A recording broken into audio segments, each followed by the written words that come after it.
22-4 is preparing closing and reversing entries. We have two learning objectives. You need to be able to record closing entries for a merchandising business organized as a corporation, and you need to be able to record reversing entries for a merchandising business organized as a corporation. So again, these are two things that we've already done before. It's just we're doing them for a different type of business. So first they're showing us our closing entries. Remember, we always have to have our label closing entries. We are going to debit the balance of every income statement account with a credit balance. Remember, that's our first closing entry. And then we are going to credit, enter the total of the debits entries as a credit to income summary. So we would add these all up and then credit for that total amount. Okay, our next closing entry is we're going to enter in our income summary. We won't have that number yet for our income summary because we are going to enter in, well, first, we're going to enter in all of our credit balance of every income statement account that has a debit balance. So we're going to look at our income statement. Anything that has a debit balance, we need to close that. So to close those, we're going to credit those accounts. Once we've entered in all of those credits, we're going to add up those credits then to get our one debit that will go to income summary. Our third closing entry then is we are going to close our income summary. So in this case, we would debit income summary and we would credit retained earnings.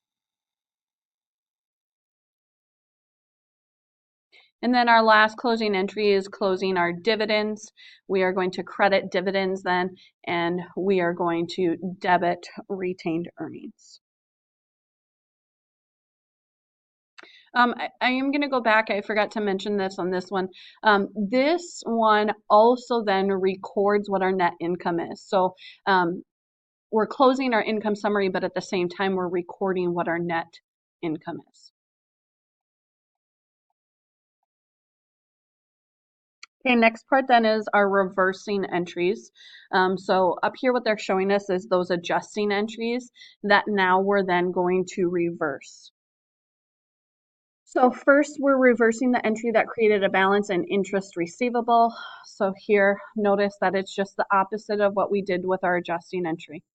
Okay, then we are going to reverse the entry that created a balance in interest payable. Again, we're going to reverse this adjusting entry.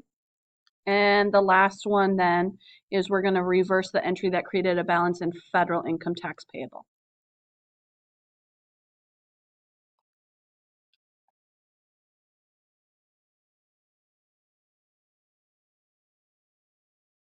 Okay, so here's our accounting cycle for a merchandising business organized as a corporation. You will need to know this.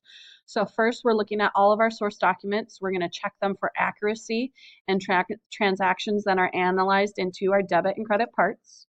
Number two, then we take those transactions from those source documents and we record them into the journal. Number three, the journal entries are posted to the accounts payable, accounts receivable, and general ledgers. So that's why it goes over here as well. So here we have our general ledger, but also we need to post to any accounts payable or accounts receivable accounts in those ledgers. Number four, then we're going to create a schedule of accounts payable and accounts receivable from those subsidiary ledgers. Number five, an unadjusted trial balance is going to be prepared from the general ledger. Number six, then we're going to do any adjusting entries that we have to journalize.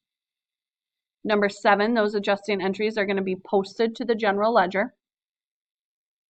Number eight, an adjusted trial balance will be prepared from the updated general ledger. Number nine, financial statements then are prepared from the adjusted trial balance.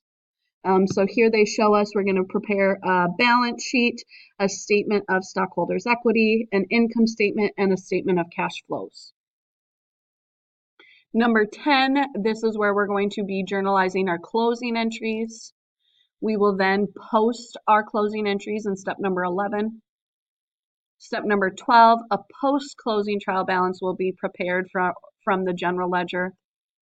And then 13, reversing entries are journalized and then posted to the general ledger. And then we start all back over at number 1. Again, you should know this accounting cycle for your test. Audit your understanding. Number 1, what is used to prove the equality of debits and credits in the general ledger after closing entries are posted?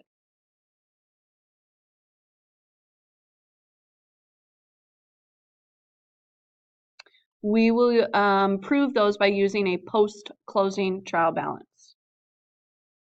Number 2, what are the 4 closing entries for a corporation?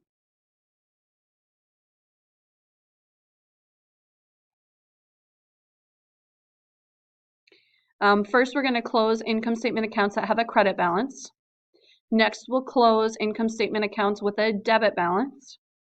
Then we will record net income or net loss in the retained earnings account, which also closes income summary. So number 3 is like 2 in 1. We're closing income summary, but at the same time, we record net income or net loss. And then number 4 is closing our dividends account. Number 3, which accounts are closed to retained earnings?